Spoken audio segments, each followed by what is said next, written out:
Hello students, स्वागत है फिर से एक बार आप सभी लोगों का एग्जामशाला के ऑफिशियल यूट्यूब चैनल पर।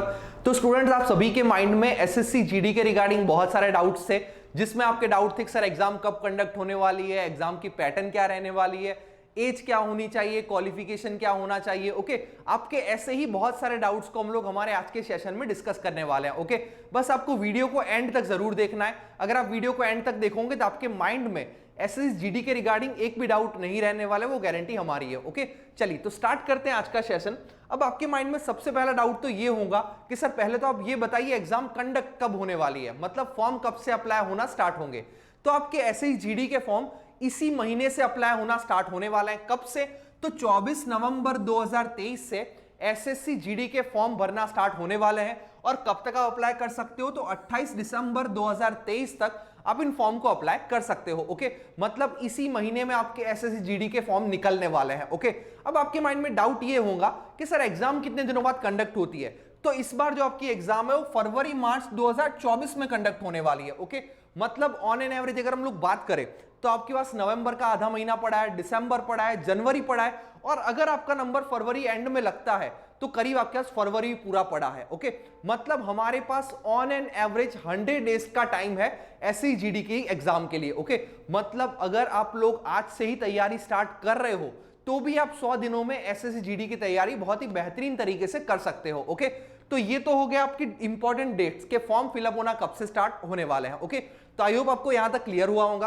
अब बढ़ते हम आगे कि फॉर्म फीस कितनी रहने वाली है। तो आपकी फॉर्म फीस सिर्फ 100 रुपीज रहने वाली है। ओके, किन लोगों के लिए? जो जनरल कैटेगरी के स्टूडेंट्स हैं उनके लिए। उसके अलावा अगर आप फीमेल हो तो आपको फॉर्म के लिए एक भी रुपए फीस नहीं भरनी है। अगर आप एससी एसटी कैटेगरी से हो तो भी आपको फॉर्म के लिए एक भी रुपए फी नहीं भरनी है। ओके, अब अगर हम बात करें तो आपकी एग्जाम कितने राउंड में कंडक्ट होने वाली है। ओके, तो वैसे जनरली एग्जाम आपकी 2 राउंड्स में कंडक्ट रहेंगी, जहां पहला राउंड है आपका कंप्यूटर बेस्ड एग्जामिनेशन, जिसे अपन सीबीई कहते हैं, और दूसरा आपका रहने वाला है फिजिकल। ओके, जिसमें एक आपका रहने वाला है फिजिकल एफिशिएंसी टेस्ट, जहां पर आपका रनिंग रहेगा, और दूसरा रहेगा आपका फिजिकल स्टैंडर्ड टेस्ट। ओके, मतलब ऑन एन एवरेज आपकी एग्जाम 2 राउंड्स में कंडक्ट रहेंगी, जिसमें पहला राउंड आपका रहेगा कंप्यूटर बेस्ड एग्जामिनेशन और दूसरा आपका रहने वाला है फिजिकल। और फिजिकल कंप्लीट होने के बाद आपका लास्ट रहता है डॉक्यूमेंट वेरिफिकेशन। ओके, मतलब 2 राउंड्स एग्जाम के रहेंगे, जहां पर पहला कंप्यूटर बेस्ड एग्जाम और दूसरा आपका रहने वाला है फिजिकल। ओके, अब अगर हम लोग बात करें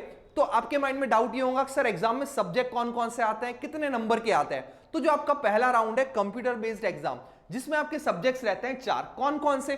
तो पहला सब्जेक्ट आपका रीजनिंग रहता है, दूसरा सब्जेक्ट आपका जनरल अवेयरनेस और general intelligence, okay, general knowledge and general awareness रहता है। उसके बाद अगला सब्जेक्ट आपका रहता है मैथमेटिक्स और इंग्लिश। ओके, अब अगर हम बात करें नंबर ऑफ क्वेश्चंस की, तो 20 क्वेश्चन आपके आते हैं मैथ्स के, 20 क्वेश्चन आपके आते हैं रीजनिंग के, 20 क्वेश्चन आपके आते हैं जीएस के, और 20 क्वेश्चन आपके आते हैं या तो हिंदी या तो इंग्लिश के। मतलब अगर आपका इंग्लिश थोड़ा बहुत वीक है या फिर 19-20 है, ओके, तो आप इंग्लिश की जगह हिंदी सब्जेक्ट भी सिलेक्ट कर सकते हो। ओके, मतलब यहां पर टोटल 4 सब्जेक्ट में एक सब्जेक्ट आपका रीजनिंग रहेगा, एक आपका मैथ्स रहेगा, एक आपका जीएस रहने वाला है, और एक सब्जेक्ट आप या तो इंग्लिश सिलेक्ट कर सकते हो या फिर आप हिंदी सिलेक्ट कर सकते हो। ओके, हर सब्जेक्ट के 20-20 सवाल रहेंगे, एक सवाल आपके 2 नंबर का रहने वाला है, मतलब कहीं ना कहीं टोटल आपका हर सब्जेक्ट का वेटेज रहने वाला है 40 नंबर। 4 सब्जेक्ट 40-40 नंबर का हर सब्जेक्ट का वेटेज रहेगा, मतलब आपका 160 मार्क्स का पूरा पहला पेपर होने वाला है, जहां 80 क्वेश्चन रहेंगे और 160 इसका मार्क्स रहने वाले हैं। ओके, अब अगर हम बात करें टाइम ड्यूरेशन की, तो टोटल जो आपको पेपर के लिए समय मिलने वाला है वो मिलने वाला है 60 मिनट। ओके, अब अगर आप एक सही सवाल को उत्तर करते हो तो आपको मिलते हैं 2 मार्क्स, और अगर आप एक गलत क्वेश्चन करते हो तो नेगेटिव मार्किंग आपकी 0.5 रहती है, मतलब आपके एक गलत क्वेश्चन का आधा नंबर कट जाता है। ओके, तो आई होप आपके माइंड में जो डाउट्स है वो क्लियर हो चुके होंगे कि कौन कौन से सब्जेक्ट आते हैं और कितने नंबर के आते हैं। मतलब 160 नंबर का आपका पेपर रहेगा, 80 सवाल आएंगे, एक सवाल आपका 2 नंबर का रहने वाला है। ओके, अब अगर हम लोग बात करें क्वालिफिकेशन की, तो अगला डाउट आपके माइंड में ये होगा सर क्वालिफिकेशन क्या होना चाहिए। तो अगर आप 10th पास हो तो आप इस फॉर्म के लिए अप्लाई कर सकते हो। बिल्कुल सही सुना आप लोगों ने, अगर आप सिर्फ 10th पास हो तो भी आप इस फॉर्म के लिए अप्लाई कर सकते हो। ओके, अब मनी मैटर्स, अब देखा जाए तो पैसे तो मैटर करते हैं। अब आपकी सैलरी क्या रहने वाली है? अगर एसएससी जीडी में आपका सिलेक्शन हो जाता है तो ऑन एन एवरेज आपकी सैलरी 25 से लेकर 30,000 रुपए रहती है। ओके, अब अगर हम बात करें नेक्स्ट, अगला डाउट आपके माइंड में ये होगा सर एज क्या होनी चाहिए, तो आपकी एज होनी चाहिए 18 साल से लेकर 23 साल तक। ये किन लोगों के लिए है, ये जनरल कैटेगरी के स्टूडेंट्स के लिए है। ओके, अगर आप एससी एसटी या फिर ओबीसी से हो तो आपको इस अकॉर्डिंग रिलैक्सेशन मिलता है। मतलब अगर आप एससी एसटी कैटेगरी से हो तो आपको 5 साल का रिलैक्सेशन मिलता है। ओके, अगर आप ओबीसी कैटेगरी से हो तो आपको 3 साल का रिलैक्सेशन मिलता है। अगर आप एक्स सर्विसमैन हो तो आपको 3 साल का रिलैक्सेशन मिलता है। अब ये रिलैक्सेशन क्या होता है, तो सिंपल सा फंडा है। अगर आप ओबीसी कैटेगरी से हो तो आप फॉर्म को 23 और ओबीसी में 3 साल का रिलैक्सेशन मिलता है। मतलब आप ओबीसी कैटेगरी से हो तो आप फॉर्म को कब तक अप्लाई कर सकते हो, 18 साल से लेकर 26 साल तक। ओके, एससी एसटी कैटेगरी के स्टूडेंट्स के लिए जो रिलैक्सेशन मिलता है वो है 5 साल। ओके, तो 23 और 5 कितना होता है, 28 साल तक। अगर आप एससी एसटी कैटेगरी के स्टूडेंट हो तो आप 28 साल तक इस फॉर्म को अप्लाई कर सकते हो। ओके, मतलब ऑन एन एवरेज अगर आप जनरल कैटेगरी के स्टूडेंट हो तो आपकी एज क्या रहने वाली है, तो आपकी एज होनी चाहिए 18 से लेकर 23 साल तक। ओके, अब अगर उसके बाद अगर हम लोग बात करें सब्जेक्ट्स की, ओके, कि सब्जेक्ट में क्या क्या रहने वाला है, तो इस स्लाइड की आप लोग स्क्रीनशॉट जरूर ले लीजिए। क्यों, क्योंकि इसमें पूरे डिटेल में हम लोगों ने लिखे हैं कि कौन से सब्जेक्ट में क्या क्या आने वाला है। ओके, तो जैसे कि मैंने आपको पहला बताया, पहला सब्जेक्ट आपका जनरल इंटेलिजेंस एंड रीजनिंग रहने वाला है। ओके, उसके बाद दूसरा सब्जेक्ट आपका रहने वाला है general knowledge and general awareness. मतलब यहां पर आपको जो हिस्ट्री है, पॉलिटी है, जियोग्राफी है, जनरल साइंस है, उस टाइप के आपके सब्जेक्ट्स रहने वाले हैं। ओके, अब अगर हम बात करें, अगला सब्जेक्ट आपका रहने वाला है मैथ्स, जिसमें एडवांस का थोड़ा बहुत पोर्शन रहेगा और बाकी जो है आपका अरिथमेटिक रहता है। ओके, अब उसके बाद अगर हम लोग बात करें इंग्लिश एंड हिंदी की, तो आप चाहो तो इंग्लिश सिलेक्ट कर सकते हो, चाहो तो आप हिंदी सिलेक्ट कर सकते हो। ओके, तो ये है पूरा उसका डिटेल सिलेबस के कौन कौन से चैप्टर्स आपके किस सब्जेक्ट में आने वाले हैं। ओके, अब अगर हम बात करें नेक्स्ट राउंड की, ओके, तो नेक्स्ट जो हमारा रहने वाला है वो रहने वाला है आपका फिजिकल टेस्ट। ओके, अब आपके माइंड में डाउट ये होगा कि सर फिजिकल टेस्ट में क्या रहने वाला है। ओके, तो जनरली सबसे पहले अगर आपको ये विजिबल ना हो तो कोई दिक्कत नहीं, मैं फिर से एक बार बता देता हूं कि आपका रहने वाला है रनिंग। ओके, रनिंग अगर लड़कों की बात करें तो लड़कों के लिए 5 किलोमीटर रनिंग रहने वाली है और उनको समय कितना मिलने वाला है, तो समय आपको मिलने वाला है 24 मिनट का। ओके, मतलब लड़कों के लिए कितनी रनिंग रहने वाली है, लड़कों के लिए 5 किलोमीटर रनिंग रहने वाली है और जो समय मिलने वाला है वो मिलने वाला है 24 मिनट। ओके,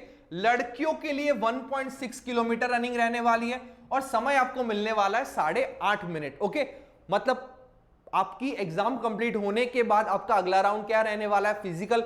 और फिजिकल में आपकी सिर्फ और सिर्फ रनिंग रहती है, जहां पर लड़कों के लिए 5 किलोमीटर रनिंग और 24 मिनट, लड़कियों के लिए 1.6 किलोमीटर रनिंग और समय रहता है 8.5 मिनट का। ओके, अब रनिंग क्वालिफाई कर हो जाने के बाद, मतलब यहां पर देखा जाए तो फिजिकल टेस्ट में 2 टाइप के रहते हैं, एक फिजिकल एफिशिएंसी टेस्ट और एक रहता है फिजिकल स्टैंडर्ड टेस्ट, जिसमें आपकी हाइट और वेट की अगर हम बात करें तो लड़कों के लिए हाइट होनी चाहिए 170 सेंटीमीटर और लड़कियों के लिए हाइट होनी चाहिए 157 सेंटीमीटर। ओके, अब अगर हम बात करें भाइयों के लिए चेस्ट की, तो आपकी चेस्ट होनी चाहिए 80 सेंटीमीटर और फुलाने के बाद आपकी 5 सेंटीमीटर फुलनी चाहिए, मतलब आपकी चेस्ट 85 सेंटीमीटर होनी चाहिए। ओके, तो ये था आपका कॉमन फिजिकल का, जिसमें 2 तरीके के टेस्ट रहते हैं। एक रहता है फिजिकल एफिशिएंसी टेस्ट, जहां पर आपकी रनिंग रहती है। ओके, भाइयों के लिए 5 किलोमीटर, लड़कियों के लिए 1.6 किलोमीटर। उसके अलावा अगर हम लोग बात करें फिजिकल स्टैंडर्ड टेस्ट की, तो उसमें हाइट मेजर करी जाती है, जहां भाइयों की हाइट कितनी होनी चाहिए